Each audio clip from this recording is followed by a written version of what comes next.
Like, stop Yeah. letting fear dictate your life. Yeah. And then again, is there ever a right path in the first place? Just Yeah, think that's Yeah. about it. definitely a question to ponder upon.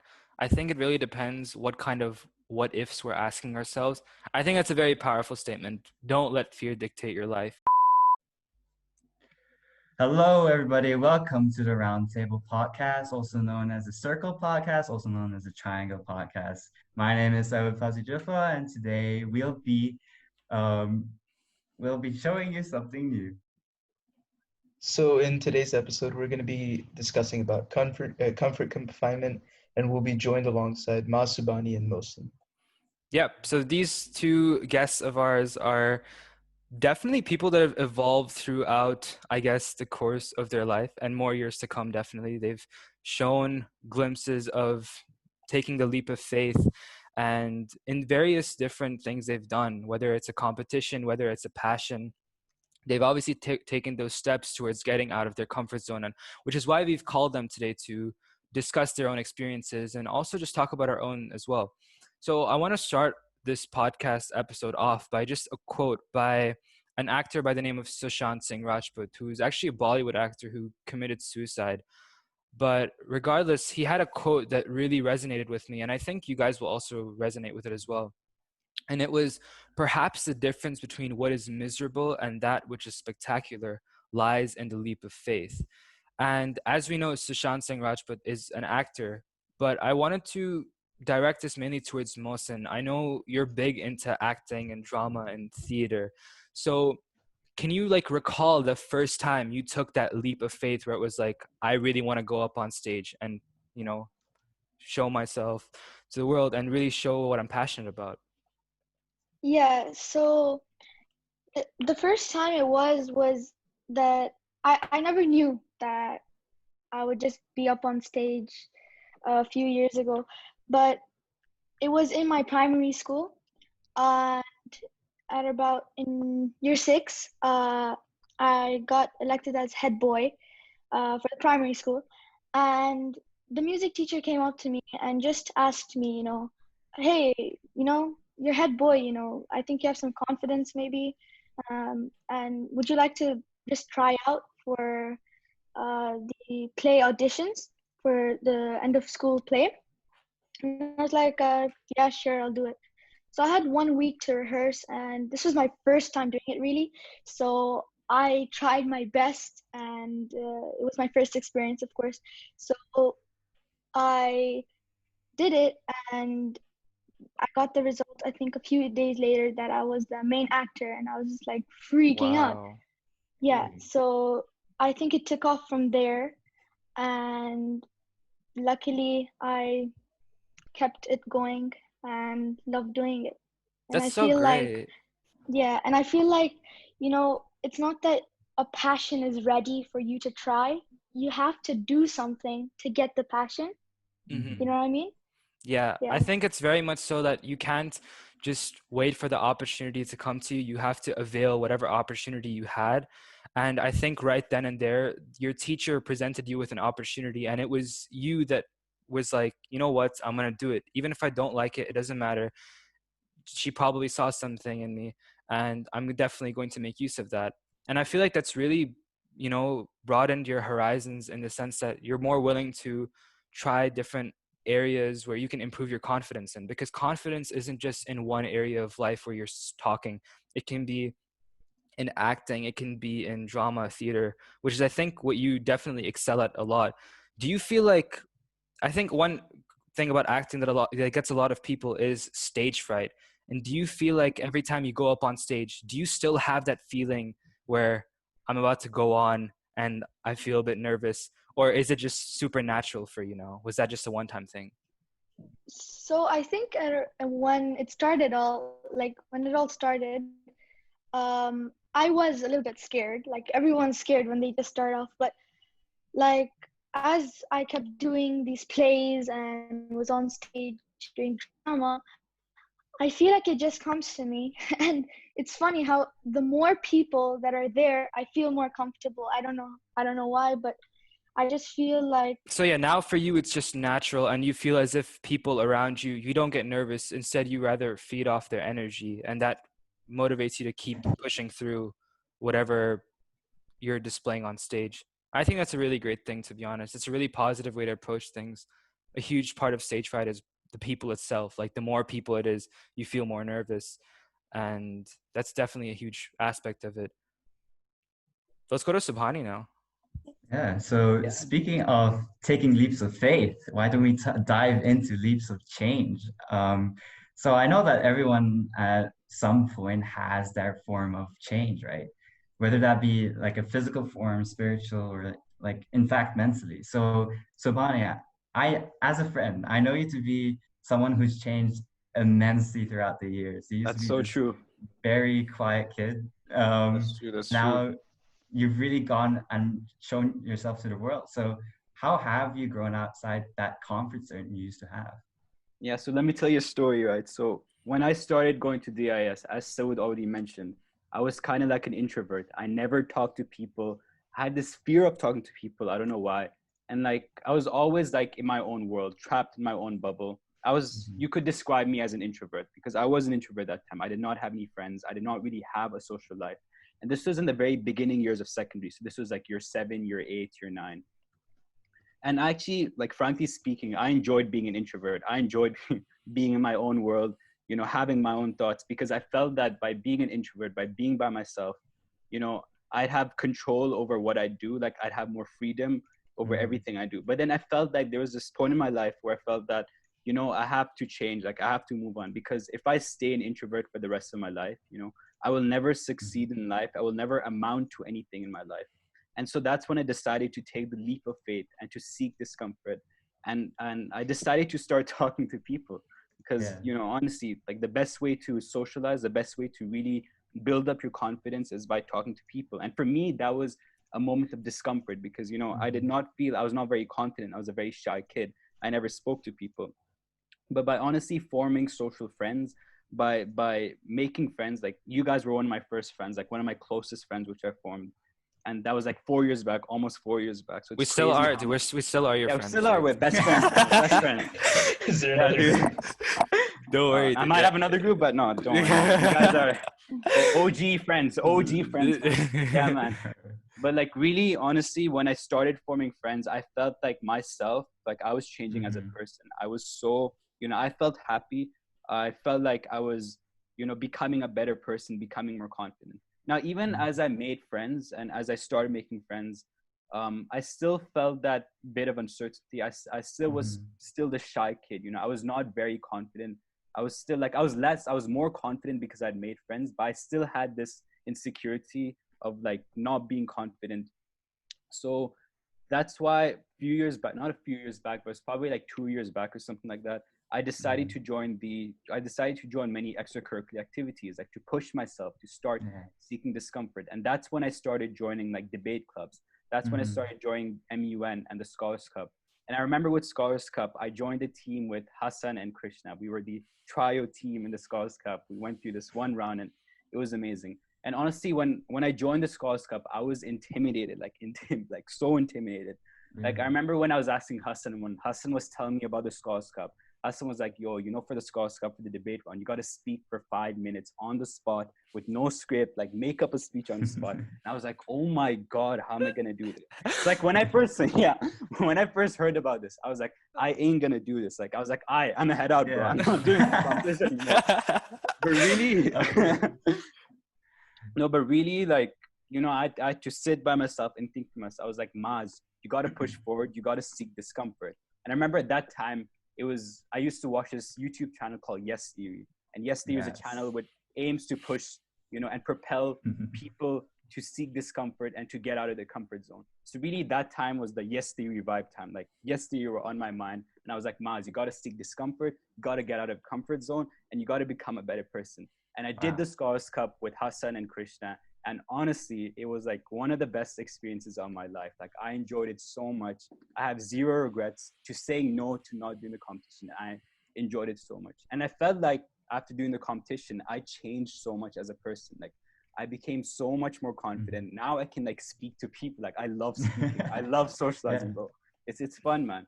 Like if you had told me like 5 years back, if you told me 5 years back, okay, Maaz, go on stage and make up a speech on the spot and speak in front of those people, I'd probably go up on stage. I'd be so nervous that I'd probably like pass out on stage or something like that. But now, like I love speaking, man. It's like, it's less daunting to me. I feel like I'd be excited to speak on the spot. So like, yeah, I really changed as a person. I mean, that just goes to show that everyone has had a turning point, whether it be through like a physical kind of thing or just your mentality and your mindset that you take forward. But I feel like the process towards getting yourself out there, there's a lot that goes into the fear of doing something. And I feel like a lot of us fear a lot when it comes to starting new things. So when like what Maaz said, bringing up the whole idea of yes theory, that concept in itself, this channel that we stumbled upon, I'm pretty sure all of you guys here know about it. So Ayaan, when did you first experience the whole concept of yes theory? First time, it just popped up in my YouTube recommended section, to be honest, and it was the whole, I think it was the fake Justin Bieber burrito one that like clicked off with me, right? But then just watching more and more of their chat like episodes, the one that really hit me was the one where I think they drop one of them off in like Prague or something, and he needs to make it to like France by the end of the day or something. And he didn't know the language, didn't know anything, but yet he communicated to people through whatever means he could to find a way. And eventually, I think he hitchhiked on someone's truck all the way from Prague to Paris, which was pretty cool. Yeah. That was like my first proper exposure of it. I feel like a lot of people know them from that Will Smith heli bungee episode. Yeah. Honestly, that itself sounds like a crazy thing. I don't know. Do you guys have any sort of ambition that you guys want to do in the future? So like bucket list kind of, I guess. Yeah. I think we see it a lot in movies, but stuff like bungee jumping, just overcoming that fear of height. Because I feel like a lot of us say that we don't have it, but we don't understand the reality of height when you actually get to that point. So there's so many things, you know, just stuff like skydiving. Trust me, I still don't know the reality of it. Yeah. I mean, until we don't, we need to do that to like understand. Yeah. Until we don't do it, we're never going to understand how it's going to be like. Nothing's served on a silver platter. You have to take that opportunity when it's good. Yeah. The leap of faith. That's what you call it. I mean, another leap of faith Subhani took earlier this year was sharing a hotel room with me in Nepal. That was quite Oh, God, man. Oh, God. Damn, man. Yeah, that's man. Crazy. I remember, because Ayaan was a new guy, right? And I never okay, I'll be straight up honest with you, Ayaan, but I hated you from the beginning. Dude, I did not like you, man. Like, you were so no way. Yeah, bro. But honestly, man, after the Nepal experience, when we shared that hotel room, like, honestly, getting to know you as a person, now you're one of my best friends, one of my closest friends. And, like, honestly, it's like, you know, that one experience changed. Yeah, you can't just jump to conclusions off of an assumption. Your willingness to try definitely plays a huge role into that. We've been talking a lot about yes theory, and we've bounced off of us four, but Mohsin's a lot younger than us, but I know that he's a huge fan of yes theory. So what purpose, I guess, does yes theory serve in your life? And do you live by their, you know, statements, seek discomfort? Yeah, so I think that, you know, yes theory kind of just gives me that little push, that motivation.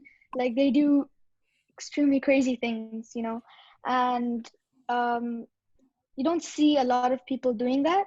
So it's really good that I feel like they're trying to kind of spread a message to just change and just be risk takers, have a growth mindset and things like that. Yeah, absolutely. I think one of the best things is they've made a full-on community through this. People who've bought their merch. I mean, Saud, Ayaan, and I are all wearing Seek If you Discomfort guys merch. wanna, I'm getting Yeah. one soon. Getting one soon. Yeah, you hop on It's the gonna take 3 bandwagon, my months. It's dude. gonna Yeah, take 3 exactly. months to deliver. Yeah, honestly, hop on the bandwagon for real. I think that's the best part about Yes3 is the fact that it's not just a very personal thing that you can keep to yourself. It's an experience and a kind of statement that you can share with others and live by. One of the, I think, craziest parts was I was talking to Saud about this earlier, but in Nepal, at one Yeah. point we got called on stage, or they asked someone to come on stage and just do a kind of dance, a cultural dance. And that before was something I never would have done. Like that's so spontaneous and like it's in front of my whole grade. I've never really presented myself like that. But I think Saud and I just looked at each other one like, you know what? Doesn't matter. Seek discomfort. Just do it. we just And I gotta think, do it. yeah, like we were super into Yes3 at that point, and that just goes to show that even the smallest of occurrences in your life and those small opportunities you get help, get you those massive miles in your confidence growth. Exactly. That's so true. I feel like at this point, it's very much so a lifestyle that you have. Like, if you ask myself 4 years ago, like, what would I do in that position? I'd just be like, all right, I would be very nervous. I really don't want to do this. I'll just get someone else to do it. Because being on a stage, it's completely different than being on a stage like most, and that takes a lot of guts. But like even something to that scale, something that small, even taking that next step, as small as it is, it has a greater impact further down the line. And it's very important to surround yourself with people that can help push you. Because if I didn't have, Hasan at that moment, I'd be looking at no one. I'm just like, I really want to do this, but I need someone to give me that extra edge. Yeah.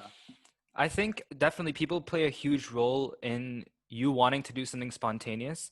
And that's what leads me to ask Mohsin that your journey in terms of going on stage and acting or doing drama, is that something you've done solely with self-support and just by yourself independently? Or do you feel like the people around you have played a huge role in that journey, in supporting you and telling you that you can do this, go for it? So like who would those people be in your life that have really pushed you to seriously be as confident as and the best person that you can possibly be?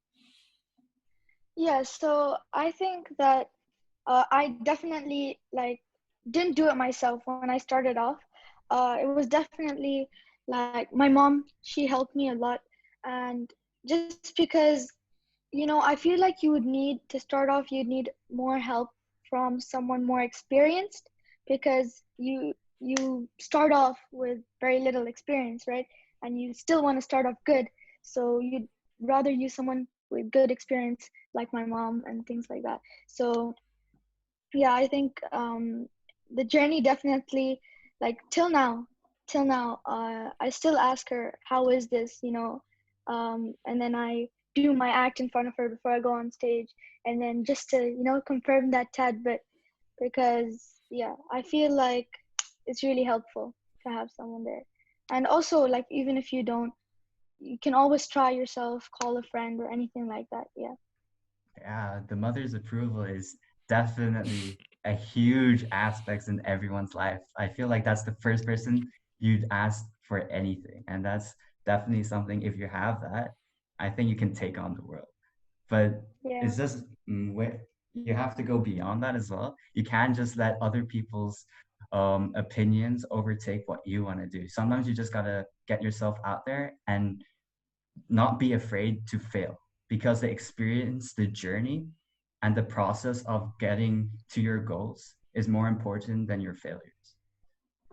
That's so true. Like definitely, even in my life, my mom was my emotional support. Like she emotionally helped me get through challenges, through barriers, and through difficulties. And my mom gave me this very good advice. She said that all the fear, all that negativity is in your head, and you have to get that fear and that negativity out of your head in order to accept a new challenge, in order to seek a new challenge. So once you get that out, you'll become fearless and you'll become successful.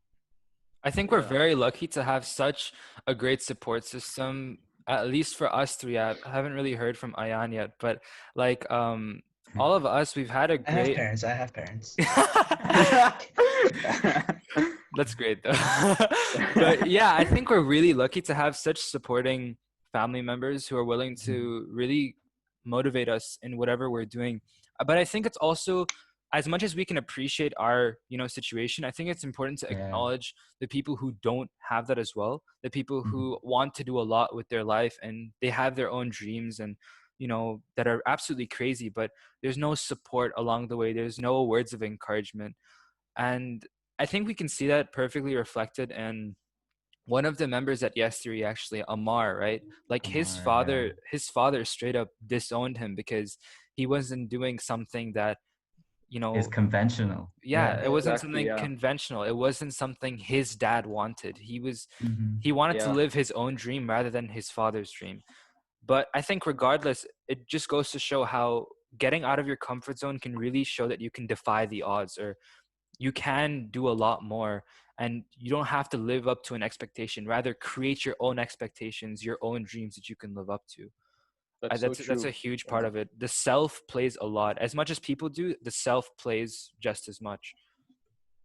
I mean, just to add on, I feel like with people from our background specifically, like coming from South Asia, there is that mentality of what will other people think, especially that comes into play. Like, like there's that like old stereotype where like, okay, if you're like a guy or like a girl from like Pakistan or India, okay, you have to be a doctor, a lawyer, an engineer, or like a businessman. There's no in between, right? Right. So like Mohsin, when you came up to your parents and were like, okay, I really enjoy acting. Is it fine if I do something related to acting? Did you feel that immediate support from your parents, or was it something that they gradually eased into for you? Yeah, so I feel like my parents they were supportive from the start, and they helped me from the start. I feel like it doesn't matter whether you're helping from your parents like immediately say yes and they'll help you from the start, or gradually. I feel like both ways you're getting help anyways, and support, and then you can lift off and carry on your career. Yeah. Yeah, it's all about trusting the process. I feel like if you don't have parents too, and if you don't have that emotional support from your parents, a lot of the support can also come from your friends too. Like I remember when I became friends with you guys, Saud, Hasan, Ayaan, and the rest of the guys. There's so many people in our friends group. I'm so glad for that. Like because of them, like I became who I am right now. I became such a open person. Like I express my emotions, I express my thoughts. Like honestly, man, I'm just yeah. They're my support too. They're my second family. You're my support Yeah. system.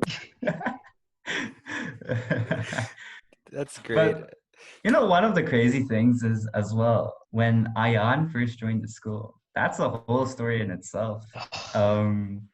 This guy It's was awful. just with the other new kids sitting on like a couch or something, looking at the wall, literally at nothing, not even talking to anyone. I was so bored there. I was so bored because it was the first time in almost like 6-7 years where I've been the new kid at school.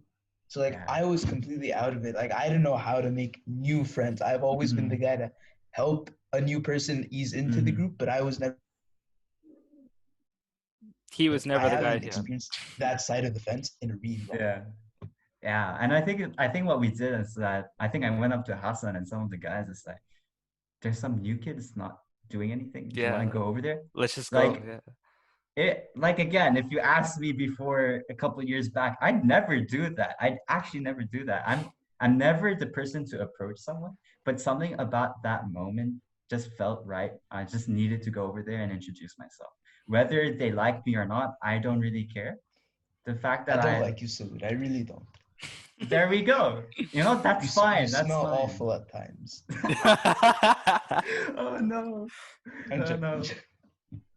But you get what I mean. Like it doesn't matter about the outcome. You can't think of things like you only want the outcome. It's also the process in getting there in the first place and taking that risk. I think risk plays a huge factor in your life, and if you're not willing to take the risk, you're going to be trapped in your own bubble.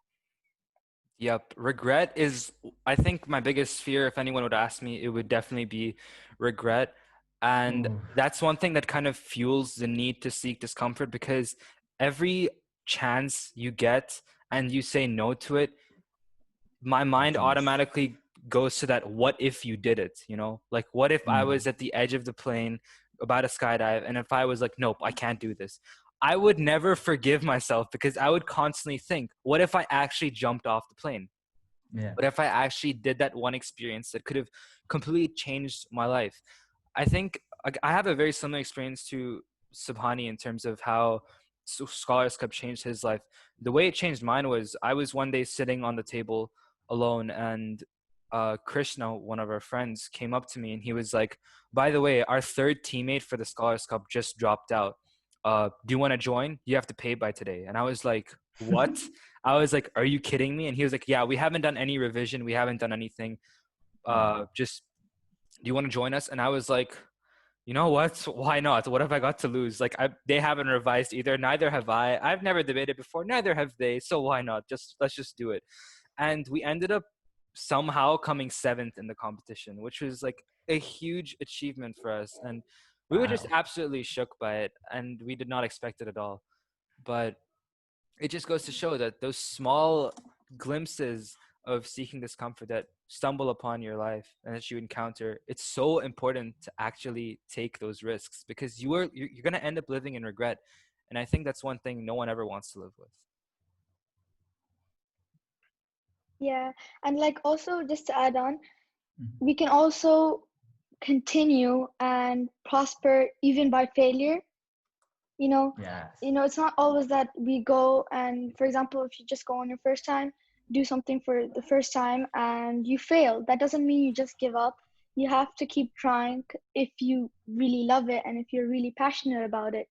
You'll keep going. So I feel that there's some failures and there's always some successes, which both have to motivate you, because you can learn from those failures and you can also feel motivated from those successes. Yeah. Absolutely. Yeah, I feel like there's always some success in failure. There's never a time where failure is ultimately only a failure. And one question I want to leave the audience with is, moving forward from this, the next time you're in a situation when someone comes up to you and asks you, why are you doing this? Why are you doing this? Ask yourselves, why not? Because I feel like if you go on with that mentality, you can succeed in so many things that you wouldn't be able to because other people held your back. And not having a reason at that moment for doing something, like an incentive, could hold you back on something in, like, possibly in the next near future that could change your life. Yeah, a lot of us love to, kind of, like you said, people say why, but then you said, why not ask the question, why not in the first place? Mhm. I think that's where yes theory is a huge part, because everyone says it's okay to say no. It's okay to say no. And that does apply to an extent, but what if you said yes? A lot of the biggest answers in your life and your pockets of growth are behind those what ifs that you ask yourself, and your willingness to kind of overcome and really do justice to that what if question you ask. Yeah. And like also, a lot of people stop themselves from coming out of their comfort zone just because of Mhm. fear. You know what I Yeah. mean? So like, yeah. So my sister told me that people refrain from stepping out of their comfort zone because it's mostly out of fear. Like, what if I'm Yeah. taking the wrong path? Or what if I fail? What are people going to think of me? Like, you're like, no, you're supposed to replace that with, is this the right, I know this is going to be the right path. What if I succeed? What if this is good for me? I will have a growth mindset, like stop Yeah. letting fear dictate your life. Yeah. And then again, is there ever a right path in the first place? Just Yeah, think that's Yeah, about it. definitely a question to ponder upon. I think it really depends what kind of what ifs we're asking ourselves. I think that's a very powerful statement. Don't let fear dictate your life, because a lot of the times that's what we end up doing. We don't end up doing the more things outside of our comfort zone because we feel as if fear will result in an adverse outcome and won't really yeah, benefit us. But regardless, yeah, like, it's all about that step you took in the first place, not the outcome of it. yeah, Yeah. Well, now that we've talked about all of this, I want to get your own opinions on this. What is something that you've had in the past that you were scared to do, and if you ever overcame it, how did you do it? It's In the hard to think. past, that's really hard to think. Yeah. Yeah. And the fact that you guys paused in the first place goes to show that it's not an easy thing to overcome. There's so many things in your life that come in your way, all these barriers, but you're here now. You're the person you are. You define who you are, and the next step you take it is what develops your character. I think for me, it would. Sharing a room with Subhani in Nepal definitely up there. How so? How so? Yeah, I'm joking. What changed your outlook on Subhani? There was no outlook to begin with. It was a fresh canvas. All right. But yeah. I think for me, it was definitely speaking and getting confidence through that, because speaking was definitely something I wanted to improve. I'd love watching TED Talks. I'd love watching shows and movies. And I always wondered, I'm like, how do these people go on stage so effortlessly, no script prepared, nothing, and just present, just share their story or just really show what they're passionate about. I thought that was such an insane thing and just a whole art behind it. I think that's what really pushed us to do this podcast. I think we all have a very, an interest in speaking and getting to meet new people, getting to learn more about them than we already do. And this podcast in itself was a leap of faith. We really didn't know, like we weren't taught this in school. This is something we did out of passion, something we constantly searched for, did research on, and we can only hope to grow it in the future. The only way to truly seek discomfort is translating that fear into something positive. When you translate that fear into a positive thing, then let's say I was scared of let's say that I did not know how to swim in a swimming pool. I was scared of that because I fear that I drown, right?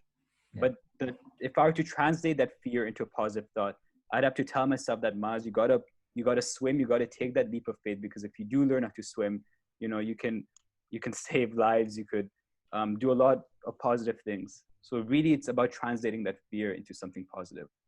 I mean, you're pretty tall, so it shouldn't really matter anyway. Ayaan's a bit jealous. Ayaan, can you swim? Yeah, I can float.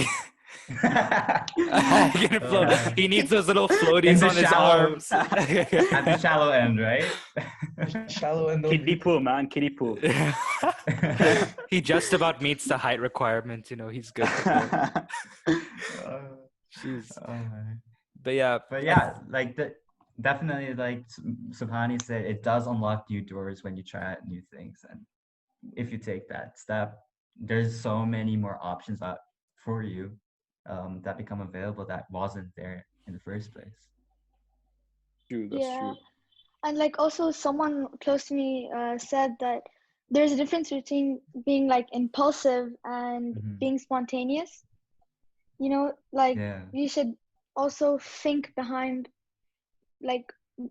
something before you're gonna do it, because sometimes it's not the right choice or something like that along those lines.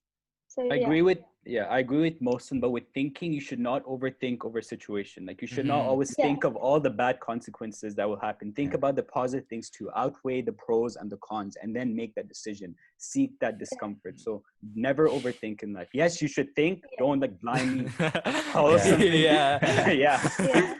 That was my point, basically. Yeah. You've got a Doctor Strange, you have to look at every single possibility and pick the right. Go against the odds. Yeah, dude. For real. That's a great way to think. That's a great way to put it. You should never overthink too much, but at the same time, you want to make sure you're doing something that's still a bit sane. But exactly, still has a bit of risk in it. And I think with that, we will end off our episode. Thank you so much, Mohsin and Maaz, for coming on here and sharing your story, sharing your insights. As always, it is an absolute pleasure to have you guys on. Yeah, thank you so much. I Thank feel you. honored to be featured on the number one only podcast in DIS. Bro, I appreciate it. Nah, Actually, yeah, there's bro. a second podcast in DIS too, apparently. There's a second? Oh, no Oh, way. wow. Apparently. Competition, bro. Competition. Ooh. But yeah, just seeing all you guys, we're all coming from different walks of life, and to see how we all connect on such very relatable level is great to see. And the next time, the viewer, whoever is listening, wherever you're listening, whenever you go into your next situation, think about that leap of faith. What can you do next time? Why? When someone asks you why not? Challenge your own fears, your perceptions, challenge yourself and get yourself out there. There's so much for you in the world. It's up to you to decide how you want to dictate it. Life's a story, but you choose where that story lies. Thank you guys for listening so Wise much. words. Wise words. Yeah. Beautifully said, man. Beautifully Wise said. words, dude. That's amazing. And yeah, we'll see you guys on the next episode for sure. Yeah. Be sure to check out our podcast again on Spotify, on Anchor, wherever streaming platforms are. Be sure to check out our Instagram, where we'll be having updates on whenever our episodes come out. And yeah, we hope you enjoyed it and hope to see you next time. Bye-bye. Bye-bye. Bye. Bye.